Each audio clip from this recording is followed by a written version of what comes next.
Hello everyone, welcome to Nepal online school. यो भिडियोमा हामी CMAT exam preparation को idioms, idiomatic expression हेर्दैछौँ based on colors है. So based on colors मा यो भिडियोमा हामी green, gray and gold ले कस्तो कस्तो idiom लाई represent गर्छ र त्यो भनेको के हुन्छ भन्ने कुरामा हामी डिस्कस गर्छौँ है त. So these idioms are really important.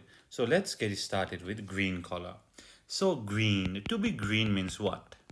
To be green. Green hunu भनेको के हो त भन्दाखेरि it is used to describe someone who is immature or inexperienced. जो चाहिँ immature छ अथवा inexperienced छ त्यस्तो मान्छेलाई to be green भनेर भन्न सकिन्छ. To be green. He is green in his teaching भनेर भन्न सक्यो. है त. Okay. Next one is green with envy. Green with envy. So envy means what? Daha. ईर्ष्या भनेको envy भयो, jealous हुने भन्ने कुरा भयो. So कोही एकदमै jealous छ. If someone is full of envy, we can say green with envy भनेर भन्न सक्छौँ. Extremely jealous or full of envy भनेको green with envy भनेर भन्न सक्यो. ठीक छ? Okay. So my older brother always used to get green with envy if my dad bought something for me. मेरो older brother चाहिँ एकदमै jealous हुनुहुन्थ्यो यदि मेरो dadले केही कुरा मलाई लिएर आइदिनु भयो भने भन्ने कुरा भयो है. Again, let me repeat that again. My older brother always used to get green with envy if my dad bought something for me. Okay, next. Green light. Okay, green light means what?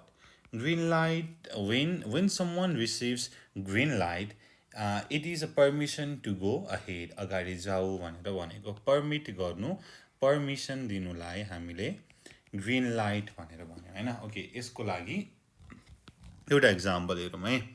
I got green light from my mother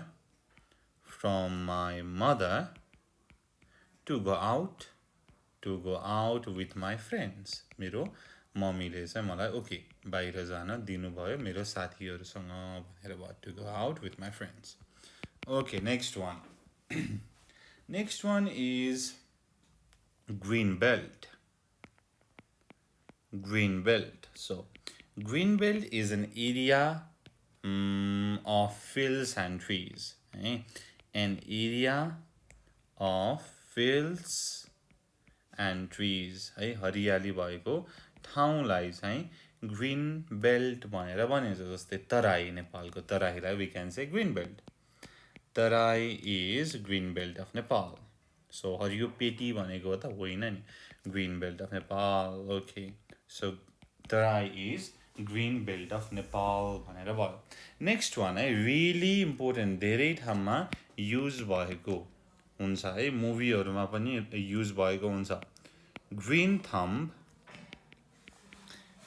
thumb or green finger.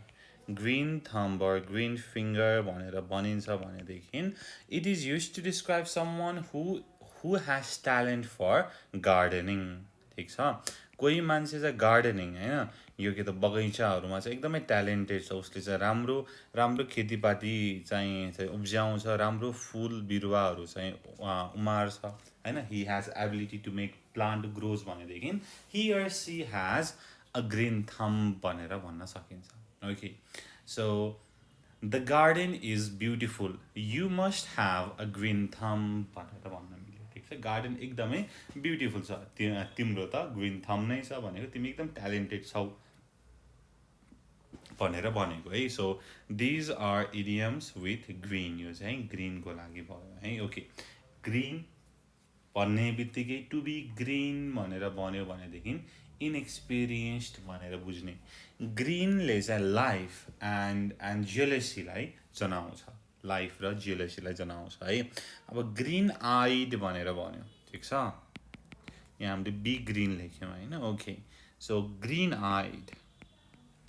If someone is green eyed, अब green eyed भनेको के छ बुझियो त? Jealousy है यसरी बुझ्नु पर्यो है jealous okay jealous or envious भनेर बुझिन्छ ठीक छ यसरी हामीले गर्न सक्यौं है यो चाहिँ ग्रीन को कुरा भयो अब let's move to what let's move to grey अब ग्रे हेरौँ है त सो ग्रे भन्ने बित्तिकै फिक्का फिक्का कलर छ हैन सो ग्रे को चाहिँ एउटा मात्रै छ दैट इज ग्रे एरिया भनेर छ ओके ग्रे ओके ग्रे को ग्रे एरिया भनेर छ एउटा idiom okay so grey area so grey area is something that is clearly not defined भएको छैन there is still debate त्यो कुरामा अझै पनि डिबेट छ त्यो चाहिँ हो कि होइन this way or other भन्ने कुरामा डिबेट छ भन्यो भने त्यसलाई चाहिँ ग्रे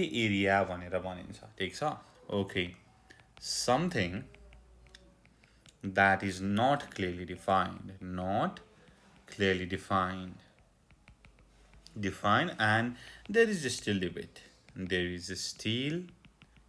त्यसको बारेमा डिबेट छ भनेदेखि त्यसलाई ग्रे एरिया भनेर भनिन्छ जस्तै अब ग्रे एरिया चाहिँ मेनली कुन बेला युज हुन्छ त भन्दाखेरि यो लहरुको कुरामा लले अब यसो गर्नुपर्छ भन्ने कुरा पनि भनेको छैन त्यहाँ चाहिँ डिबेट पनि छ भनेदेखि त्यो चाहिँ ग्रे एरिया भयो है त्यो चाहिँ क्लियरली डिफाइन्ड छैन कुनै लहरु भनेदेखि त्यसलाई ग्रे एरिया भनेर भनिन्छ Okay, and what we have talked gold, है ना golden को कुरा गरौँ अब okay goldy है ना okay let's see golden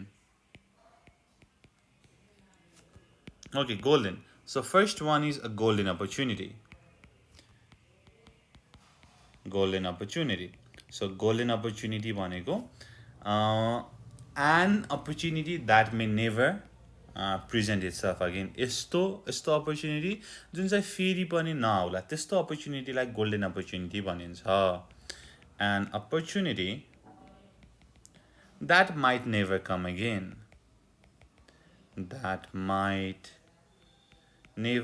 again यस्तो अपर्च्युनिटी जुन चाहिँ फेरि नआउला त्यस्तोलाई गोल्डन अपर्च्युनिटी भनेर भनियो जस्तै हामीले स्कुलमा स्पीच दिँदाखेरि तपाईले पनि भन्नुभयो होला हैन this is my golden opportunity to be here standing in front of you भनेर हो त्यो चाहिँ गोल्डन अपर्च्युनिटी भयो okay next one is a golden handshake okay golden handshake भनेको के चाहिँ हो त भन्दाखेरि if someone is a redundant worker कुनै पनि वर्कर छ उसको चाहिँ अब अफिसमा कुनै पनि काम छैन यतिकै त निकाल्न मिलेन भनेदेखि उसलाई चाहिँ अलिकति राम्रो पैसा दिने अलिकति लार्ज सम अफ मनी दिने ओके तिमी चाहिँ अब रिटायर हौ भनेर भन्नेलाई चाहिँ गोल्डन ह्यान्डसेक भनेर भनिन्छ a large sum of money given to retiring or redundant worker अथवा redundant worker लाई चाहिँ दिने पैसालाई चाहिँ गोल्डन ह्यान्डसेक भनेर भनिन्छ भन्नुको मतलब उसलाई निकाल्यो हैन कुनै पनि कम्पेन्सेसन नदिकन निकाल्यो भने त उसको त बिचल्ली हुन्छ हैन भनेको छ अब गोल्डन ह्यान्डसेक दियो दुवै पक्ष चाहिँ खुसी हो यहाँ चाहिँ गोल्डन ह्यान्डसेक भन्यो है यसको एउटा एक्जाम्पल हेरौँ My brother received a golden handshake